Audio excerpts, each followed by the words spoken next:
Hello, I'm Greg Sadler. I am the translator, editor, and a large respect author of large portions of this book, Reason Fulfilled by Revelation, which discusses the 1930s philosophy debates that took place in France. I'm going to talk in this section, this video, about the answer to a question that every author should have handy, I think, all the time. And that is, why should anyone want to read your book? What is so valuable in this text that I should go and get it and spend the time reading through it? And I like to think of this in terms of three sort of concentric circles of people. One is very wide, the general, educated, literate, interested public. Another is a little bit more specialized. People in the fields, broadly speaking, of religion.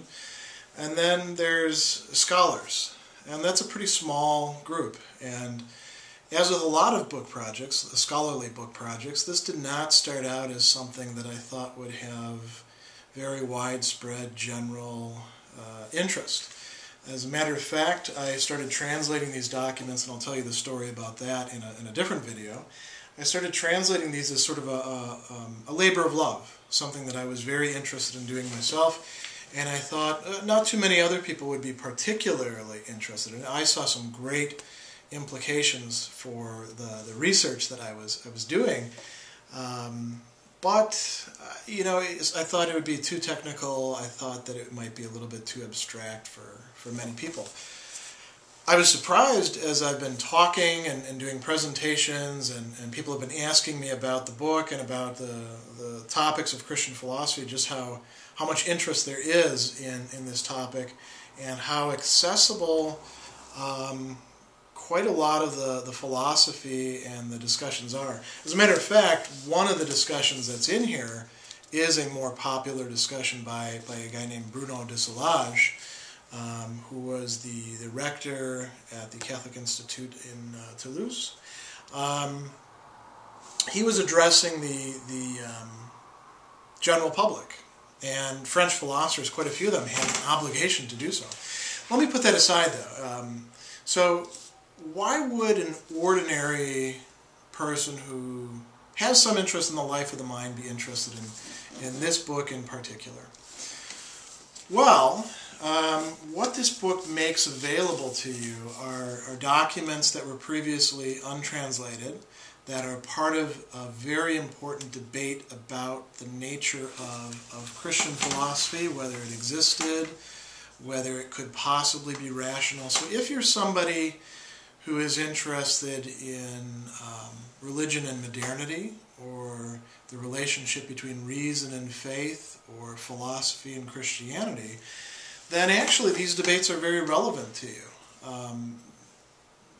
The issues that are involved in the very notion of Christian philosophy have never been examined by as many people with as much depth and as great detail as they were during these debates.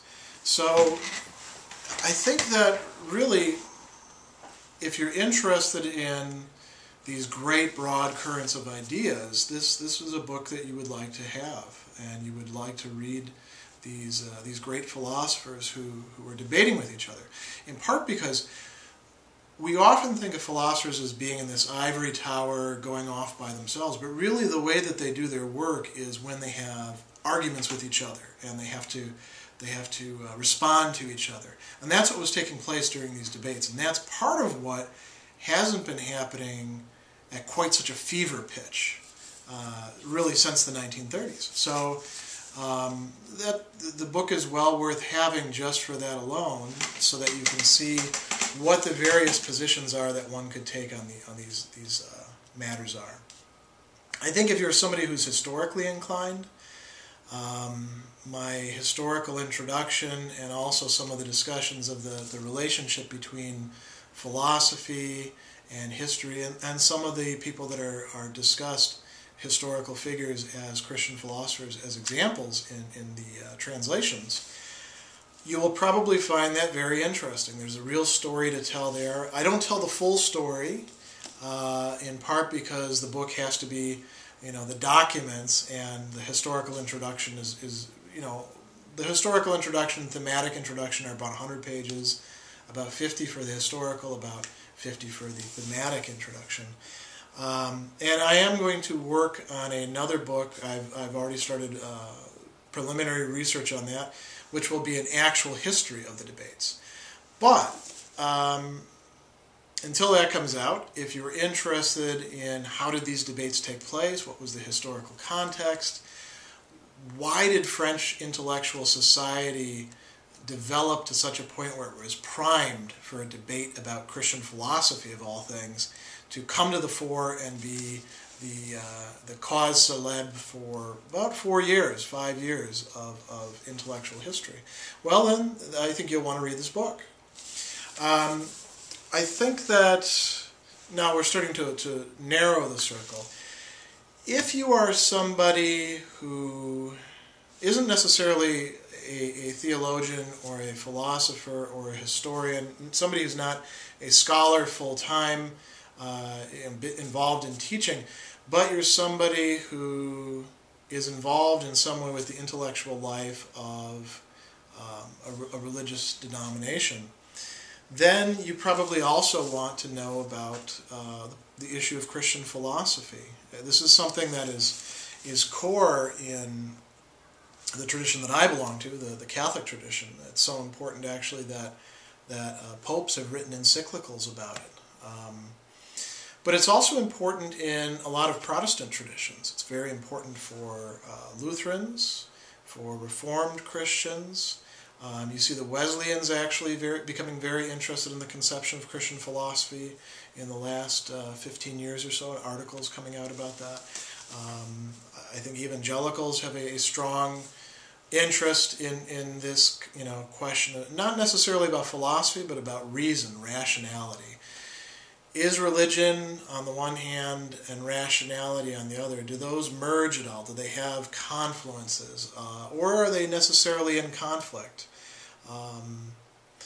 Are there models that we can find in past philosophers, whether in antiquity, in the patristic era, in the Middle Ages, in the great scholastic or monastic philosophers like Anselm, Aquinas, Bonaventure? Or in later times, in the 19th century, or in the 20th century with some of these figures, Blondel, Marcel, Gilson. Do they offer us models for Christian philosophy?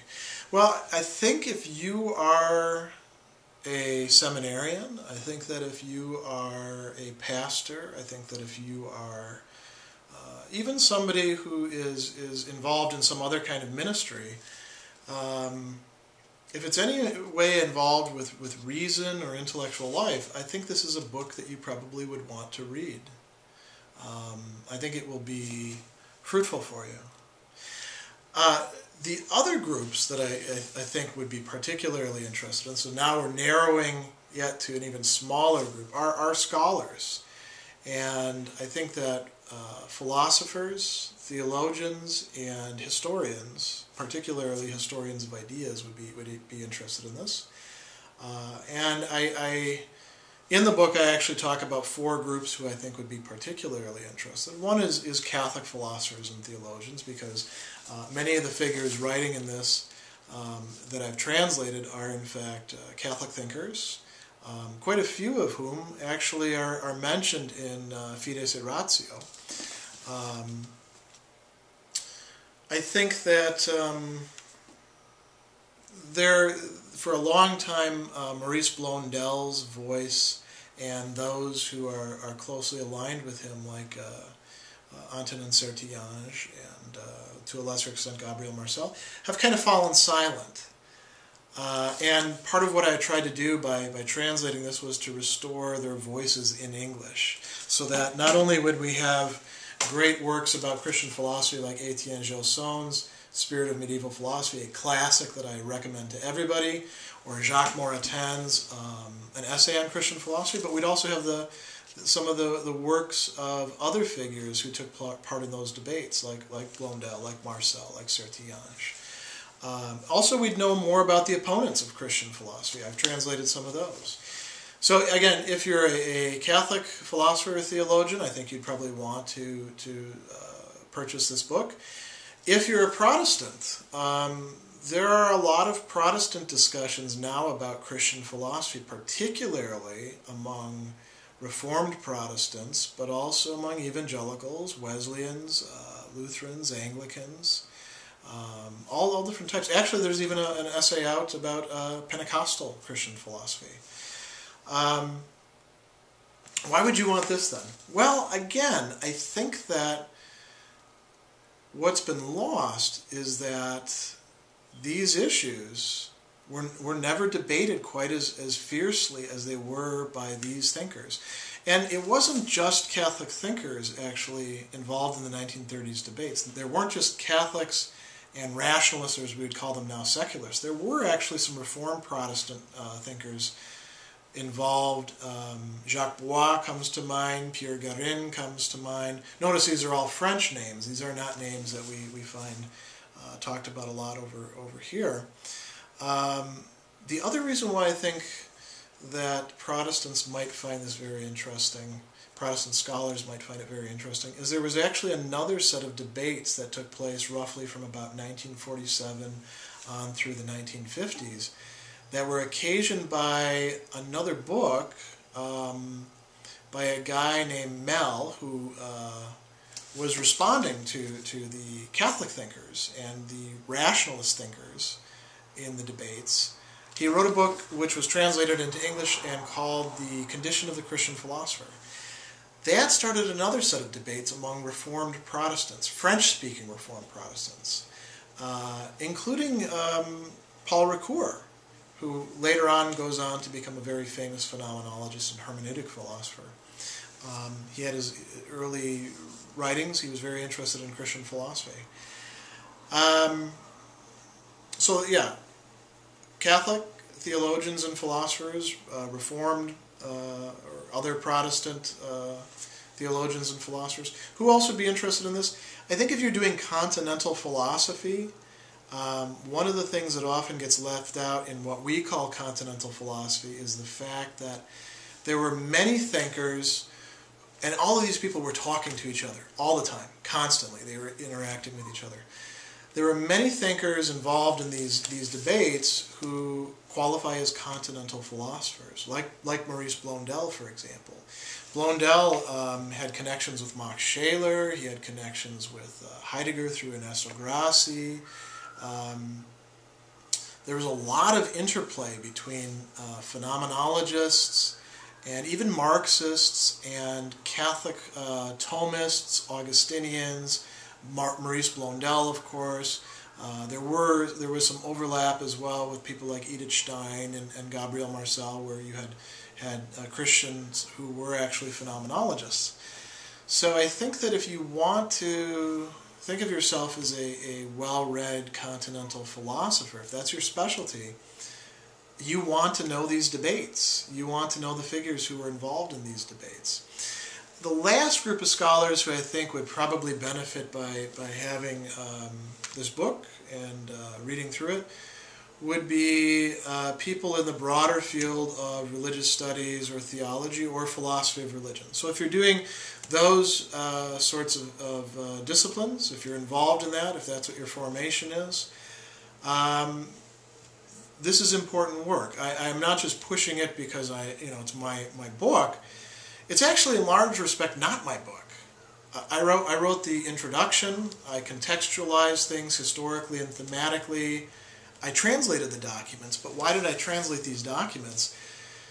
So I could take all of these great thinkers and their voices and bring them into an English idiom to allow those who can't read French, and that's most of us, to have access to this wealth of thought, this brilliance that took place, these great contests, these great debates that took place in the 1930s. And I think that if you're doing philosophy of religion, I think if you're doing religious studies, you want to know this material.